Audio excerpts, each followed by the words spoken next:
On se lève, s'il vous plaît, en honneur des mariés.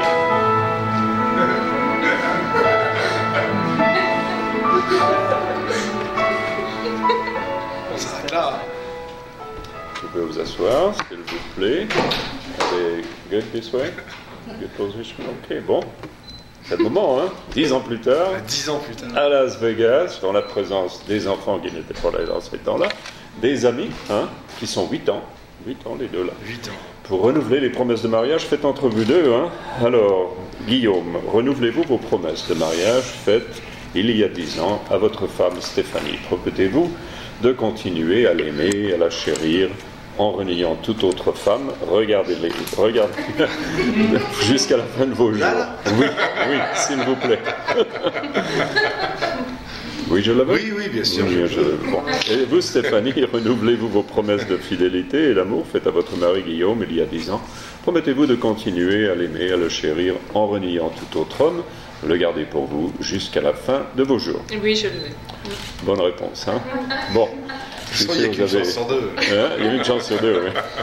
Bon, je suis sûr que vous avez l'intention que votre mariage continue, hein, d'être une relation très très bonne, qui va de mieux en mieux au fur des années, au lieu de pire en pire, comme beaucoup qu'ils font de nos jours. La bonne chose, c'était aussi l'idée de Dieu depuis le début, hein, que le mariage soit la meilleure des relations dans laquelle nous puissions entrer. Il lui a donc donné le potentiel. Bien sûr, il faut souligner le potentiel, hein, pour le plus de bonheur de toutes les relations.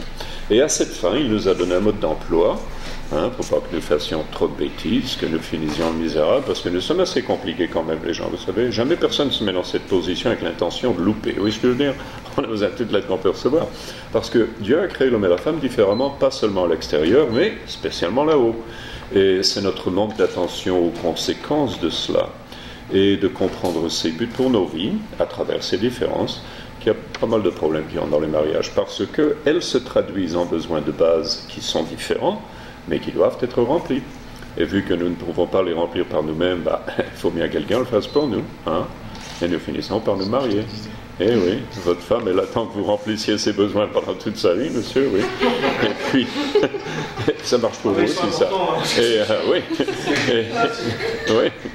Et votre mari, il attend la même chose de vous. Hein?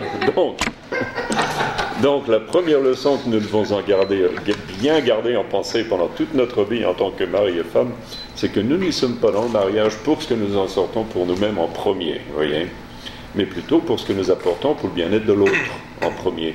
Hein? Comme ça, la paix garde à la maison. Hein? C'est parce que quand ces besoins de base ne sont pas remplis l'un par l'autre que les problèmes commencent à entrer en ménage. Oui. C'est comme ça que ça marche. Oui.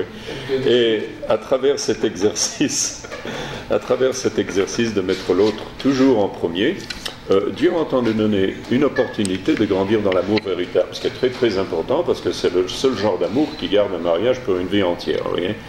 Et dans la Bible, il nous a donné une description complète, hein, de quoi consiste cet amour véritable, et un des nombreux versets qui le décrit dit que ça ne recherche pas son propre intérêt, et c'est pas égoïste. Hein. Ce qui veut dire dans votre mariage, Guillaume, si vous décidiez d'avoir en premier but toujours le bonheur de votre femme avant le vôtre, et puis de la même façon, Stéphanie, vous faites la même décision avec votre mari. Vous aurez déjà beaucoup moins de désillusions à propos du mariage, voyez, parce que la nature de l'amour véritable, comme le décrit la Bible, c'est en fin de compte totalement altruiste. Hein. C'est une décision toujours plus portée pour le bien-être, le bonheur de l'autre que son propre bonheur, et ce genre d'amour, la Bible ne peut jamais louper. Oui. Ce qui nous présente quand même un petit challenge, parce que par nature, nous sommes assez centrés sur nous-mêmes. Hein. C'est assez égoïste. Nous rentrons dans le monde de cette façon. Oui, c'est tout à propos de nous. Vous voyez ce que je veux dire? Oui, c'est tout. Il y a des gens qui font grandir. Oui. Donc, si nous allons nous aimer de plus en plus au fur des années, il faut comprendre une chose. Dieu va nous entraîner à être de moins en moins égoïstes. Il a donc dessiné le mariage en école d'altruisme. Vous voyez? Et des fois, c'est les classes dans l'altruisme. Hein. Il y en a beaucoup qui ne comprennent pas, c'est très important de garder en pensée parce que le Seigneur, il continue avec son programme de toute façon. Il y en a qui ne comprennent jamais ça. Je vais voir venir ici tous les jours. Vous voyez je dis pas pour des renouvellements, pas comme vous, et 2, et 3, et 4, et 5. Je ne veux plus vous voir, excepté pour plus de renouvellement de vœux. Vous voyez ça, c'est très bon pour vous, très bon pour le business. Bon. Aussi, donc, la façon dont le Seigneur nous entraîne, il se sert des besoins de base qu'il a mis en vous. Okay, que je vous rappelle, nous ne pouvons pas remplir par nous-mêmes, c'est une des raisons pourquoi vous êtes mariés tout d'abord. Les besoins remplis l'un par l'autre. Il y en a beaucoup, il y en a qui sont plus importants que les autres, c'est donc très important de savoir ce qu'ils sont, comme ça nous pouvons travailler intelligemment l'un sur l'autre, garder tout le monde heureux. Okay. Dans la Bible, bien sûr, Dieu nous a donné tout ce que nous avons besoin de savoir, leurs propos. Il nous a construit, c'est comment nous marchons. C'est à nous de lire son mode d'emploi et puis de suivre ses conseils. Et en juger par les choses, il n'y en a plus beaucoup qui lisent le bouquin de nos jours. C'est une autre histoire. Un des plus grands besoins de votre femme, Guillaume, que vous devez remplir pendant toute sa vie, si même peut-être pas son plus grand besoin d'après la Bible, c'est qu'elle reste toujours en sécurité complète de et dans votre amour. Que vous ne lui donniez jamais l'opportunité de même en douter. Oui. Beaucoup de raisons de la vie, mais aussi le plus vous aimez votre femme, le plus elle s'épanouit. Donc elle a besoin, en comparaison de nous, d'une surdose d'amour. Oui. Et puis l'amour ne peut pas être vu, à moins qu'il ne soit démontré ou exprimé. Et la façon la plus facile de faire ça, Guillaume, tous les jours, vous dites à Stéphanie combien vous l'aimez, comme elle compte pour vous.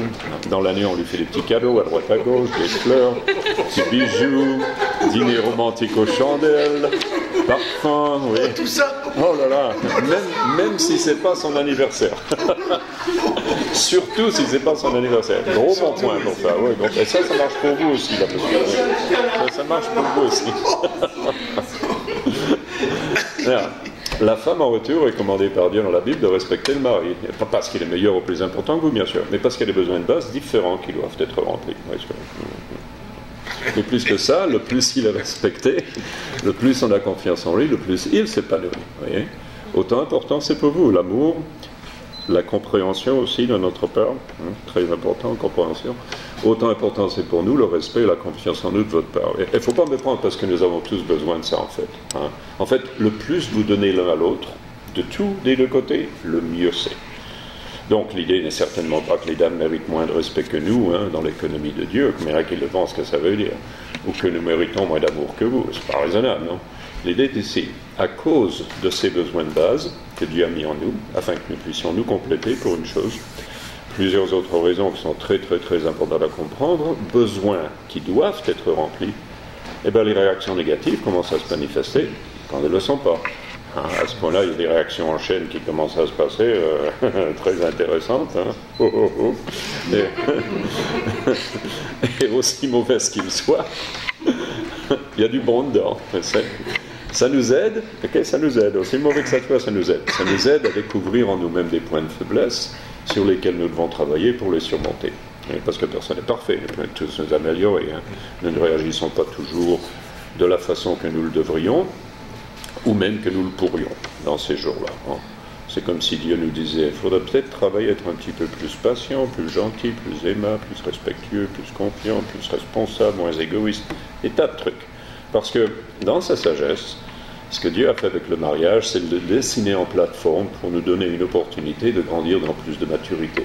Et comme ça, en fin de compte, on est plus en paix avec nous-mêmes, en paix avec l'un et l'autre, on devient un. Ça prend des années, ça. On peut démontrer à nos enfants la bonne façon de faire les choses, garder tout le monde heureux dans la famille. Comme ça, ils peuvent démontrer à leurs enfants la bonne façon de faire les choses. Vous voyez ce que je dis? C'est à nous de répondre à l'invitation, de travailler sur nous-mêmes quand nous voyons ces points de faiblesse monter en nous.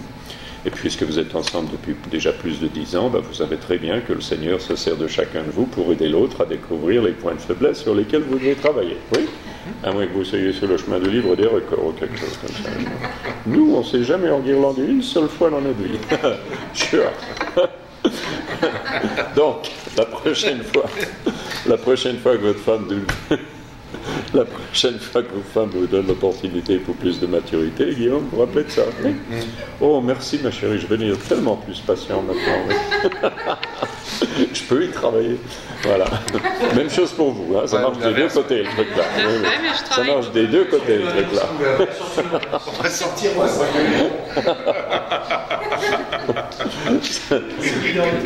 c'est très bien. Bon, très important principe à suivre, ils sont fondationnels pour des relations. Ici, il y en a beaucoup plus, certains qui sont beaucoup plus profonds que ce que je viens de partager, avec des ramifications beaucoup plus profondes. Et c'est vraiment seulement si nous marchons dans la façon dont Dieu a dessiné le mariage qu'il deviendra ce qu'il veut vraiment qu'il soit. En fait, ce que vous voulez qu'il soit. Parce que toute la famille veut une relation riche et réussie qui va de mieux en mieux au fur des années, au lieu de pire en pire. Donc je vous encourage tous les deux, priez tous les deux, priez l'un pour l'autre, priez pour vos enfants. Étudiez votre mode d'emploi pour vous-même, la Bible. Jamais laissez pour ça. Tout ce qu'on a besoin pour la vie, c'est là-dedans. Celle-ci et la prochaine. Il y a trop de religiosité là-bas dehors, il n'y a pas assez de Dieu. Faites face l'un à l'autre, s'il vous plaît. Prenez les mains l'un de l'autre. Et monsieur, répétez après moi. Stéphanie, je renouvelle les promesses que je t'ai faites il y a 10 ans. Stéphanie, je renouvelle les promesses que je t'ai faites il y a 10 ans. D'être ton mari fidèle. D'être ton mari fidèle. De t'aimer, de te chérir. De t'aimer, de te chérir. De te respecter, de t'honorer. De te respecter, de t'honorer. De subvenir à tes besoins, de te protéger. De subvenir à tes besoins, de te protéger. Dans la richesse et la pauvreté. Dans la richesse et la pauvreté. La maladie et la santé. La maladie et la santé. Pour le meilleur et pour le pire. Pour le meilleur et pour le pire. Jusqu'à la fin de mes jours. Jusqu'à la fin de mes jours. Bien. Et Stéphanie, s'il vous plaît. Guillaume, je renouvelle les promesses que je t'ai faites il y a 10 ans. Guillaume, je renouvelle les promesses que je t'ai faites il y a 10 ans. D'être ta femme fidèle. D'être ta femme fidèle. De t'aimer, de te chérir. De t'aimer, de te chérir. De te respecter, de t'honorer. De te respecter, de t'honorer. Dans la richesse et la pauvreté. Dans la richesse et la pauvreté. La maladie, la santé. La maladie, la santé. Pour le meilleur et pour le pire. Pour le meilleur et pour le pire. Jusqu'à la fin de mes jours. Jusqu'à la fin de mes jours. Très bien. Eh bien, Guillaume, Stéphanie, à prendre les paroles que vous venez d'échanger dans la présence de ces témoins et dans la présence de Dieu et par l'autorité qui m'est donnée en tant que ministre de la bonne nouvelle de notre Sauveur, Jésus-Christ, le Fils du Dieu vivant, ressuscité des morts, les lois de l'État du Nevada, je prononce ce que vous êtes, maintenant déjà, ce que vous êtes depuis 10 ans, que vous allez continuer à être. Heureux anniversaire d'un mariage à vous deux. Félicitations. Et mari et femme, embrassez votre femme, monsieur, on applaudit les amoureux.